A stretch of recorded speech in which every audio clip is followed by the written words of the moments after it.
আসসালামু আলাইকুম ওয়ারাহমাতুল্লাহ। প্রিয় ভাই ও বোনেরা, আমরা প্রতিদিন খাবার খাই, কিন্তু আমরা কি প্রতিদিন আল্লাহকে মনে করে খাই? খাবার আমাদের শক্তি দেয়, জীবন চালিয়ে নেয়।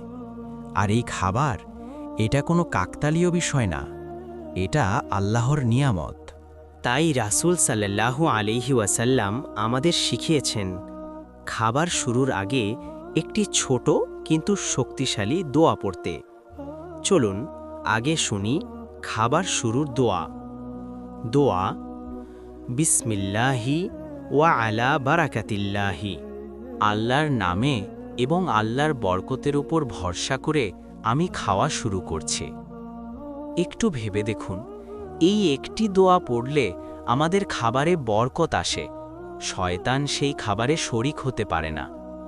এবার ভাবুন, খাওয়া শেষ করার পর আমরা কি আল্লাহকে ধন্যবাদ দিই?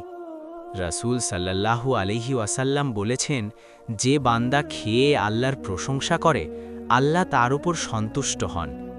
চলুন এখন শুনি খাবার শেষ করার দোয়া। আলহামদুলিল্লাহিল্লাযী আত'আমানা ওয়া সাকানা ওয়া জাআলানা মুসলিমিন। সকল প্রশংসা আল্লাহর জন্য, যিনি আমাদের আহার করালেন, পান করালেন এবং আমাদের মুসলমান বানিয়েছেন। প্রিয় ভাই ও বোনেরা, এই ছোট ছোট দোয়া আমাদের জীবনে বড় পরিবর্তন আনতে পারে। আজ থেকে নিয়ত করি, খাবার শুরুর আগে বিসমিল্লাহ আর শেষ করার পর আলহামদুলিল্লাহ কখনো ভুলব না। আল্লাহ তাআলা আমাদের সবাইকে এই দোয়াগুলো আমল করার তৌফিক দান করুন। আমিন।